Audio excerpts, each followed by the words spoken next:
Hello everyone, कैसे हैं आप सभी। उम्मीद है आप सभी लोग अच्छे होंगे और बढ़िया तरीके से सभी लोग अपनी अपनी तैयारी को कर रहे होंगे।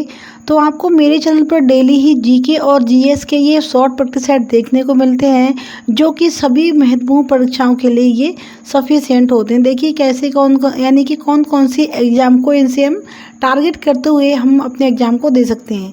यूपी का एसआई हो गया, एसएससी सीजीएल हो गया, सीएचएसएल हो गया, MTS, GD, NTPC, CBT, CISF, UP police constable, bank, PO clerk, Delhi police आदि, यानी इन सारे एग्जाम को टारगेट करते हुए हमारी क्लास रहती है, जो कि डेली ही मैं एक प्रैक्टिस सेट लेकर आती हूँ। और इसमें जो प्रैक्टिस सेट में प्रश्न आपको देखने को मिलेंगे वो सारे के सारे प्रश्न आपको यहाँ पर एनसीईआरटी के बेस्ड पर ही प्रश्न देखने को मिलेंगे। यानी इसमें से हम वही प्रश्न लेकर आते हैं जो कि एग्जाम में पूछे जाने की संभावना इनकी हो सकती है। तो चलिए फ्रेंड, टाइम को वेस्ट ना करेंगे और अपने आज के पहले क्वेश्चन की तरफ बढ़ेंगे, जिसमें पूछा गया है यहाँ पर, यदि भारत के राष्ट्रपति और उपराष्ट्रपति दोनों का पद खाली हो तो कार्य कौन करेगा। जब भारत के प्रेसिडेंट हों, ठीक है, और यानी राष्ट्रपति और उपराष्ट्रपति दोनों का ही पद रिक्त हो जाता है, उस समय पर जो कार्य है वो कौन करेगा। यहाँ पर देखेंगे अपने ऑप्शंस किसके साथ जाएगा। सर्वोच्च न्यायालय का मुख्य न्यायाधीश, उच्च न्यायालय का मुख्य न्यायाधीश, या फिर महाधिवक्ता, या फिर महान्यायवादी। तो जो इसका सही जवाब है वो है हो जाएगा ऑप्शन नंबर 1 के साथ इसका जाएगा आंसर बिल्कुल करेक्ट। यानी जब दोनों ही पद रिक्त होंगे, राष्ट्रपति का और उपराष्ट्रपति का, उस समय पर राष्ट्रपति के जो कार्य हैं वह कौन करेगा, वह सर्वोच्च न्यायालय का मुख्य न्यायाधीश करेगा उस टाइम पर। क्लियर। आगे बढ़ेंगे अपने सेकंड क्वेश्चन की तरफ और देखेंगे इसमें क्या बताया गया है, यानी क्या पूछा है इसमें। इससे पहले हम करेंगे अपने पेन का कलर चेंज, क्योंकि यहाँ पर ग्रीन कलर अब इससे अच्छे से हमें यहाँ पे दिखाई देगा। क्वेश्चन में पूछा है, सर्वोच्च न्यायालय के मुख्य न्यायाधीश की संख्या बढ़ाने का काम कौन करता है।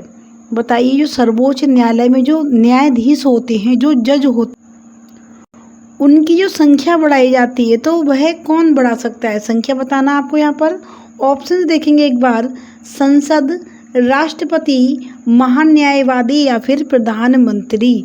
तो जो सर्वोच्च न्यायालय में जो न्यायाधीश होते हैं उनकी जो संख्या है उनको कौन बढ़ा सकता है, वह बढ़ा सकती है पार्लियामेंट, यानी संसद। क्लियर। ऑप्शन नंबर 1 इसका बिल्कुल सही जवाब बनेगा। बढ़ेंगे अपने थर्ड क्वेश्चन की तरफ और देखेंगे ये क्वेश्चन क्या बोल रहा है यहाँ पर। इस क्वेश्चन में पूछा गया है, भारत में सर्वाधिक वर्षा प्राप्त करने वाला राज्य कौन सा है। बताइए इसमें से जहाँ पर सबसे अधिक वर्षा दर्ज की गई है अब तक भारत में, भारत के राज्यों में, तो वह कौन सा स्टेट है। लेकिन यहाँ पर स्टेट का नाम नहीं दिया है, यहाँ पर सिर्फ वह जगह की बात हो रही है। तो देखेंगे पहले ऑप्शन से एक बार देख लेते हैं। बीकानेर की बात हो रही है, शिलोंग है, मौसिनराम है, या फिर हैदराबाद है। तो जो इसका आंसर है वह जाएगा ऑप्शन नंबर 3 में, ठीक है, यानी मौसमराम के साथ इसका आंसर जाएगा। और यह जो मौसमराम है वो कहाँ पड़ता है, यह मेघालय की पहाड़ियों पर पड़ता है। ठीक है, कहाँ पर पड़ता है, क्योंकि बंगाल की जो खाड़ी है वो यहाँ से काफ़ी नज़दीक है, इसी वजह से यहाँ पर काफ़ी ज़्यादा नमी रहती है। और यहाँ पर जो पहाड़ियाँ हैं वो तकरीबन 14 से 91 मीटर की ऊंची ऊंची पहाड़ियाँ होती हैं। ठीक है, कौन सी, खासी पहाड़ियाँ जिन्हें बोलते हैं। तो इसी तरीके से इसका जो सही जवाब है वो कौन सा गया, ऑप्शन नंबर 3 मौसिनराम, जो कि मेघालय में पड़ता है। बस आपको इतना ही याद रखना है। क्लियर। और यह Guinness world of the record में भी यह नाम दर्ज किया गया है बारिश के मामले में। आगे बढ़ेंगे अपने फोर्थ क्वेश्चन की तरफ। इसमें पूछा है, संविधान के किस भाग को भारत का मैग्ना कार्टा कहा जाता है। संविधान का ऐसा कौन सा भाग है जिसको मैग्ना कार्टा बोलते हैं। ऑप्शंस देखेंगे यहाँ पर, भाग 2, भाग 3, भाग 4, या फिर भाग 5। कौन सा इसका सही जवाब बनेगा बताइए। तो यह बनेगा इसका सही जवाब ऑप्शन नंबर 3, भाग 3 को हम भारत का मैग्ना कार्टा कहते हैं, यानी उसकी संज्ञा दी गई है। क्यों दी गई है, क्योंकि इसमें मौलिक अधिकारों को रखा गया है, ठीक है, जो कि नागरिकों को प्राप्त हैं, और इसीलिए इसके लिए हम भारत का मैग्ना कार्टा भी बोलते हैं। क्लियर हुआ।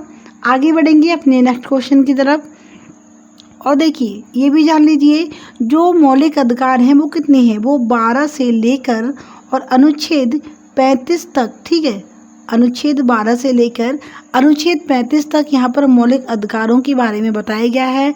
और जो कि विशेष रूप से यहाँ पर लोगों को प्राप्त है ये, और इसीलिए इसे भारत का मैग्ना कार्टा के नाम से इसे संज्ञा दी गई है। आगे बढ़ेंगे अपनी 5th क्वेश्चन की तरफ और देखेंगे ये क्वेश्चन क्या कह रहा है। इसमें पूछा है संविधान लागू होने के बाद हमारे देश के प्रथम राष्ट्रपति कौन बने थे। जब संविधान लागू हो गया, जब कॉन्स्टिट्यूशन लागू हो गया हमारे देश में, उसके बाद जो राष्ट्रपति बने थे, प्रथम राष्ट्रपति की बात हो रही है, तो बताना आपको कौन बने थे।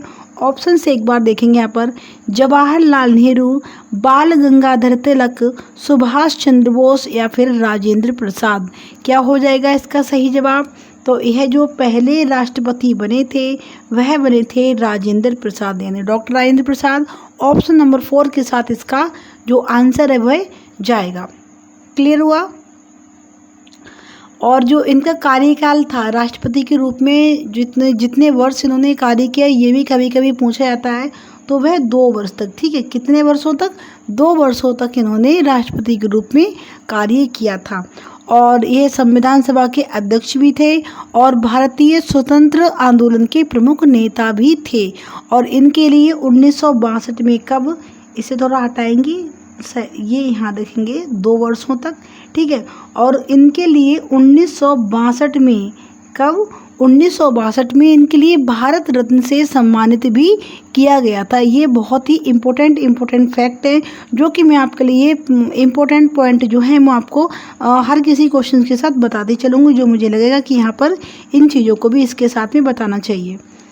आगे आएगा हमारा क्वेश्चन नंबर 6। इसमें पूछा है यूएन के 50 सदस्य देशों द्वारा हस्ताक्षर किस वर्ष किए गए थे। बताइए किस वर्ष किए गए थे।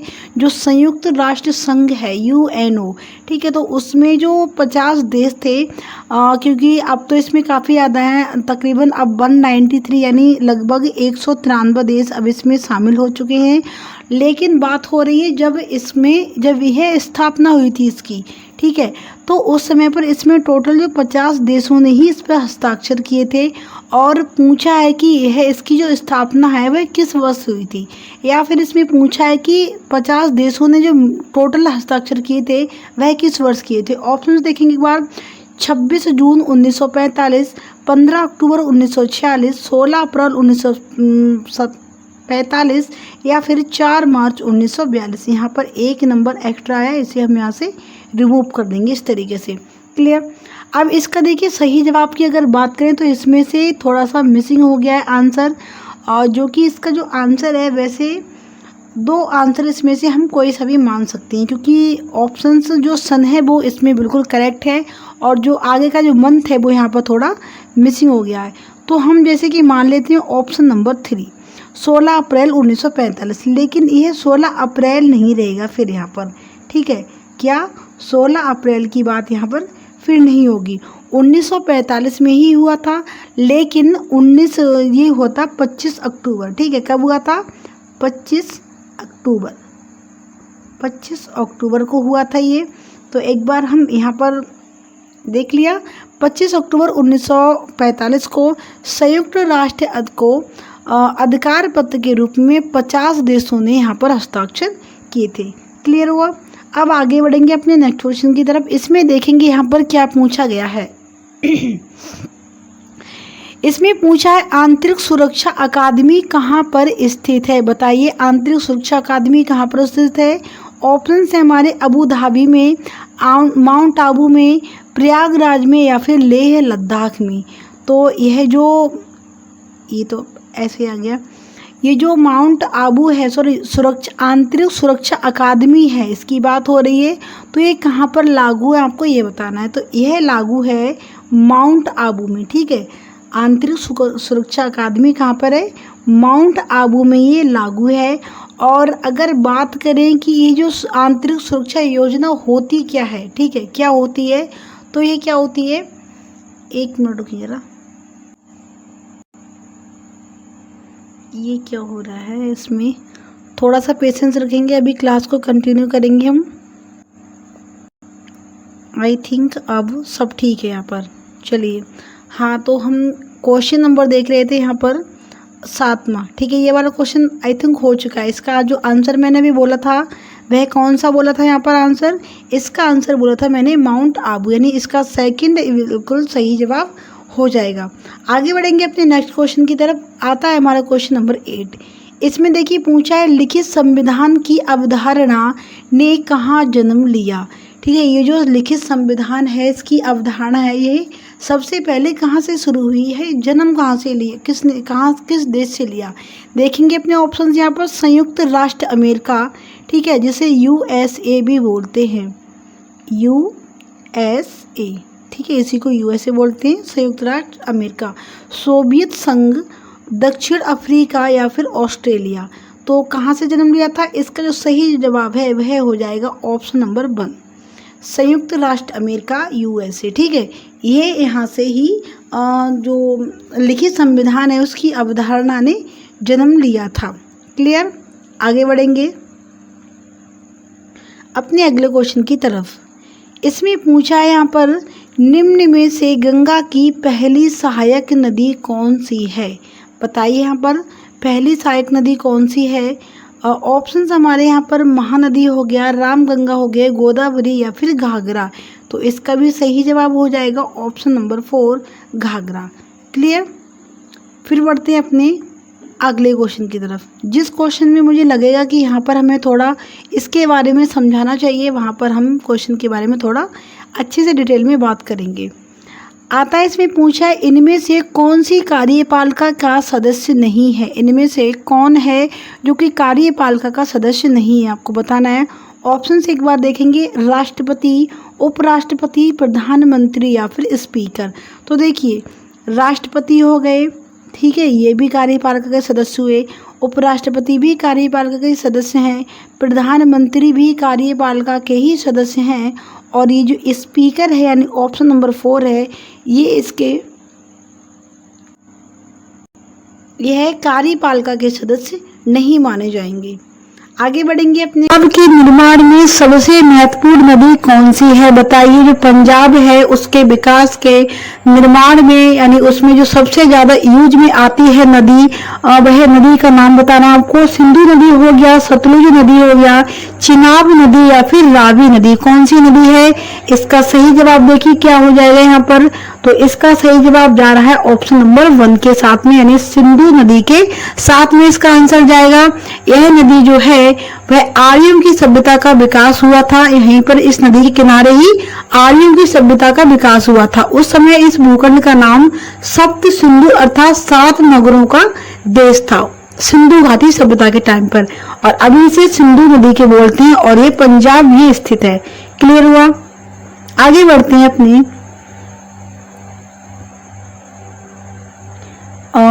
12। ठीक है, अच्छा एक क्वेश्चन और आता है कि पंचनद के नाम से किस शहर को जाना जाता है? क्या आपको इसका आंसर पता है? तो पंचनद के नाम से पंजाब को जाना जाता है, क्योंकि यहाँ पर 5 नदियों का यहाँ 5 नदियां बहती हैं। ठीक है, और कौन कौन सी नदियां, ये इसका आंसर आपको कमेंट बॉक्स में देना होगा। अगर आपको इसका आंसर पता है तो आप इसका आंसर कमेंट बॉक्स में जरूर से बताइए कि पंचनद के तहत कौन कौन सी 5 नदियां आती हैं। अच्छा, फिर आता है हमारा क्वेश्चन नंबर 12। इसमें क्या पूछा है? यहाँ पूछा है विश्व की सबसे बड़ी नदी का नाम बताइए। हम भारत की बात करें तो भारत की सबसे बड़ी नदी कौन सी हो जाएगी? वह हो जाएगी हमारी गंगा नदी। ठीक है, भारत की सबसे बड़ी नदी गंगा, सबसे बड़ी या फिर सबसे लंबी नदी गंगा हो गई। अब अगर हम बात करें कि विश्व की सबसे बड़ी नदी कौन सी है, तो इसका आंसर आपको बताना है। ऑप्शन देखिए एक बार, यहाँ पर गंगा नदी हो गया, नील नदी हो गया, अमेजन नदी हो गया या फिर मेघना नदी हो गया। ठीक है, तो कौन सी हो जाएगी? इसका सही जवाब जा रहा है ऑप्शन नंबर 2 के साथ में। ठीक है, तो इसका करेक्ट आंसर हो जाएगा ऑप्शन नंबर 2, नील नदी। नील नदी जो है वह विश्व की सबसे बड़ी नदी है। फिर आता है 13वां क्वेश्चन। इसमें क्या पूछा है? देखिए यहाँ पर इसमें पूछा है, यहाँ पर पूछा गया है किस नदी को बूढ़ी गंगा के नाम से जाना जाता है? बताइए किस नदी को बूढ़ी गंगा के नाम से जाना जाता है? ऑप्शन से यहाँ पर हमारे गोदावरी नदी, दामोदर नदी, महानदी या फिर कावेरी नदी। कौन सी नदी है जिसको बूढ़ी गंगा के नाम से जानते हैं? तो देखिए यह जो नदी है वह हो जाएगी हमारी गोदावरी नदी, यानी ऑप्शन नंबर 1 के साथ इसका आंसर हो जाएगा बिल्कुल क्लियर। और ये जो नदी है वह महाराष्ट्र के त्र्यंबकेश्वर से निकलती है, ठीक है, और इसी को बूढ़ी गंगा के नाम से जानते हैं। और गंगा के बाद देश की यह दूसरी सबसे लंबी नदी है। अगर सबसे लंबी नदी की बात करें तो मैंने बता दिया सबसे लंबी नदी हमारे भारत की कौन सी हो गई, वह हो गई गंगा नदी। और अगर सेकंड नंबर पर बात करें देश की दूसरी सबसे लंबी नदी तो वह हो जाएगी हमारी गोदावरी नदी। क्लियर हुआ इतना? चलिए, अच्छा एक चीज और बताइए, आप लोग बोलते हैं कि दक्षिण भारत की गंगा, ठीक है, एक नदी है जिसे दक्षिण भारत की गंगा के नाम से जानते हैं, तो वह नदी कौन सी है? वह नदी हमारी कावेरी नदी। इसके लिए दक्षिण भारत की गंगा के नाम से जाना जाता है। कहाँ से निकलती है? ये कर्नाटक, तमिलनाडु और कर्नाटक में बहने वाली नदी है, जो कि पश्चिम घाट के पर्वत ब्रह्मगिरी से है निकलती है। और इस नदी को दक्षिण भारत की गंगा भी कहा जाता है। क्लियर हुआ इतना? इतनी चीजें आपको अच्छे से समझ में यहाँ पर आ रही होंगी, ठीक है। चलिए, और इसके लिए हाँ वो तो बता दिया मैंने। फिर आता है हमारा नेक्स्ट क्वेश्चन, क्वेश्चन नंबर 14। यहाँ देखिए क्या पूछा है, यहाँ पर पूछा है, मतलब कुछ क्वेश्चन यहाँ पर आपको बहुत ज्यादा सिंपल भी देखने को मिलेंगे और कुछ क्वेश्चन काफी टफ हैं, और कुछ मिलाकर जो इसका जो इस प्रतिशत का जो लेवल है जो इसका, ठीक है, ये जो इसका लेवल है वो मतलब मैंने मिनिमम ही रखा है, ना मैक्सिमम है ना ही मिनिमम, बीच में है इसका लेवल, ठीक है। तो यानी सारे तरह के क्वेश्चन यहाँ पर ऐड करने चाहिए, क्योंकि देखिए क्वेश्चन यहाँ पे छोटा है कि भारत में सर्वप्रथम सूर्य कहाँ होता है, लेकिन इसको वह बड़ा करके भी पूछ सकते हैं अपने तरीके से। काफी चीजें इसमें ऐड करके इस क्वेश्चन को बड़ा करके भी पूछ सकते हैं। तो आपको चीजें समझनी होंगी, समझने के हिसाब से हमने यहाँ पर चीजों को ऐड करा है।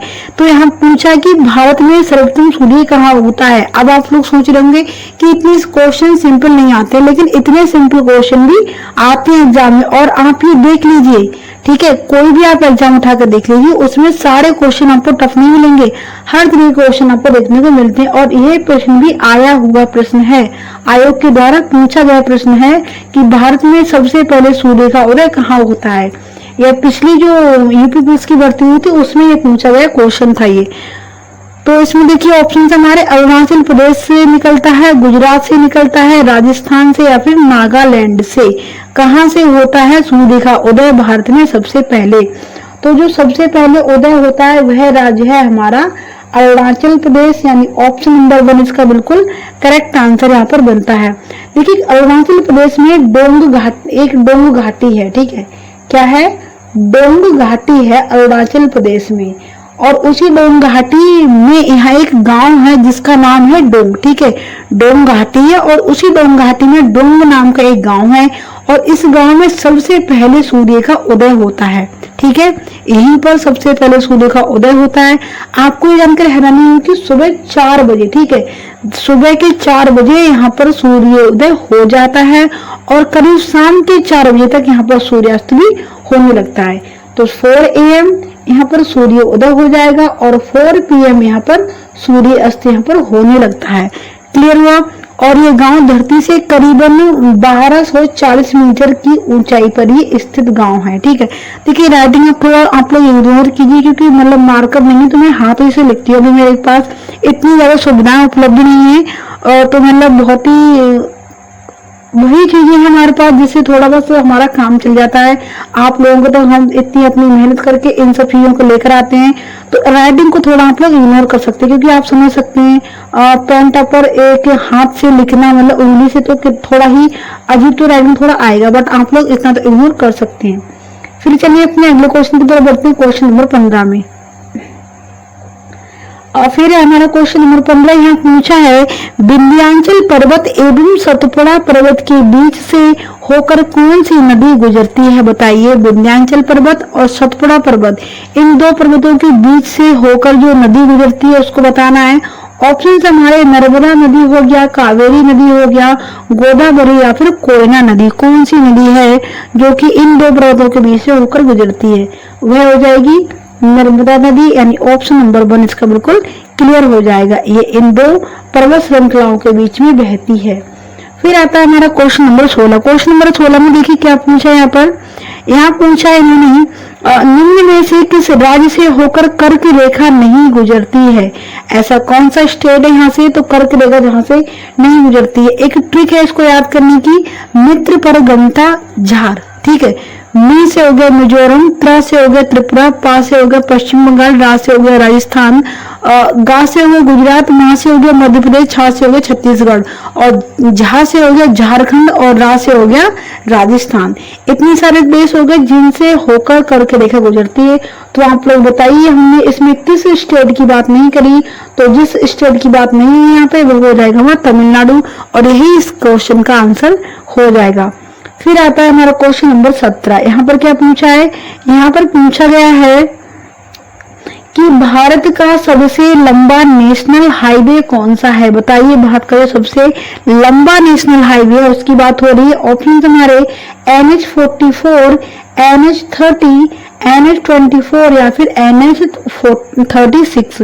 तो ये हो जाएगा ऑप्शन नंबर 1। NH44 जो है वो भारत का सबसे लंबा राजमार्ग है। ये कहाँ से स्टार्ट होता है, यह सबसे ऊपर कश्मीर के श्रीनगर से स्टार्ट होता है। जैसे कि देखिए ये हो गए 4 स्टेट हमारे। ठीक है, तो और ये शुरू कहाँ से होगा, ये देखिए इस तरीके से, इस तरीके से। ठीक, तो देखिए थोड़ा सा यहाँ से एक्स्ट्रा पार्ट जो है वो थोड़ा रिमूव करेंगे।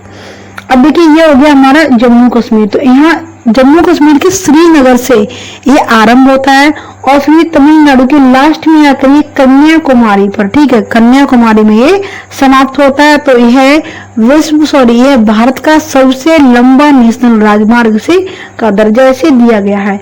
क्लियर हुआ। अब आता है हमारा क्वेश्चन नंबर 18। इसमें क्या पूछा है, देखिए इसमें पूछा गया है चीन का शोक कौन सी नदी को कहा जाता है। ये भी क्वेश्चन बनते हैं कि किस नदी को किस देश का या फिर किस राज्य का शोक कहते हैं। तो ये तो आपको पता होनी ही चाहिए।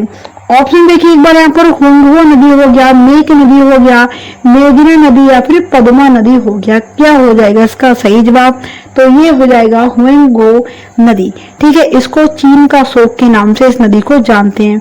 अगर हम बात करें, अगर आपसे कोई पूछे कि असम की शोक नदी कौन सी है या फिर किस नदी को असम की शोक नदी के नाम से जानते हैं, तो वो हो जाएगी हमारी ब्रह्मपुत्र नदी। ठीक है, और अगर एक भारत की अगर हम बात करें, भारत की शोक नदी कौन सी है, तो वह हो जाती है कर्मनाशा।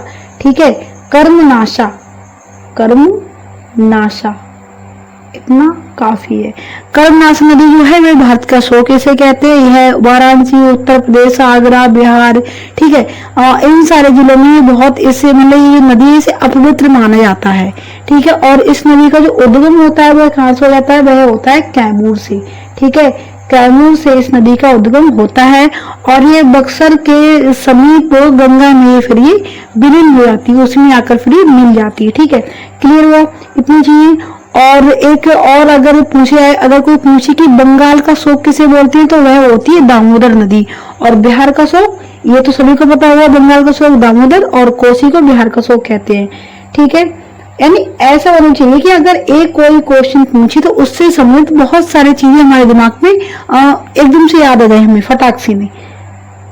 फिर आता है क्वेश्चन नंबर 19। इसमें पूछा यहाँ पर दुनिया की छत कहा जाता है, किसे कहा जाता है दुनिया की छत। ऑप्शन देखिए यहाँ पर पामीर का पठार हो गया, थार का मरुस्थल हो गया, गोबी मरुस्थल हो गया या फिर शोभन पठार हो गया। किसको बोलती है दुनिया की छत, तो ये हो गया हमारा पामीर का पठार, यानी ऑप्शन नंबर 1। ठीक है, जो कि तिब्बती पठार है, इसे तिब्बती पठार भी बोलते हैं और इसी को पामीर का पठार भी बोलते हैं।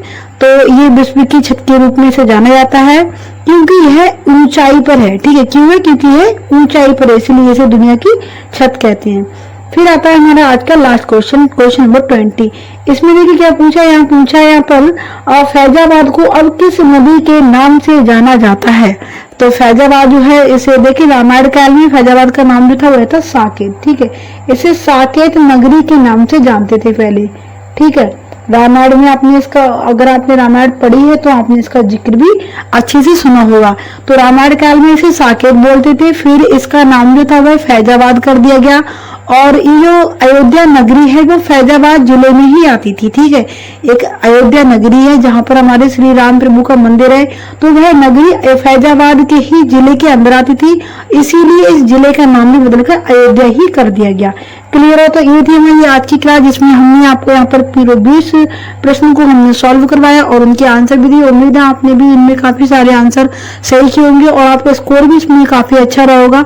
और अगर आप चाहें अपने स्कोर हमारे साथ शेयर करें तो कमेंट बॉक्स में शेयर कर सकते हैं। बाकी कैसी है आपको हमारी क्लास, ये भी आप कमेंट बॉक्स में बता सकते हैं। अपने दोस्तों के साथ भी हमारी वीडियो को शेयर कीजिए, व्हाट्सएप पे हर जगह हमारी वीडियो को फैला दीजिए और थोड़ा सपोर्ट बनाए रखिए आप लोग। हम आपके लिए बहुत ही मेहनत से ये सारी चीजें मतलब प्रैक्टिस आउट और ये कंटेंट वगैरह आपके समक्ष लेकर आ रहे हैं, तो उसी तरीके से आप लोग भी अपना सपोर्ट हमारे साथ बनाए रखें और ऐसे ही हम आपके लिए डेली प्रैक्टिस आउट लेकर आते रहेंगे। और मिलते हैं एक नई क्लास के साथ। अब तक के लिए जय हिंद, जय भारत।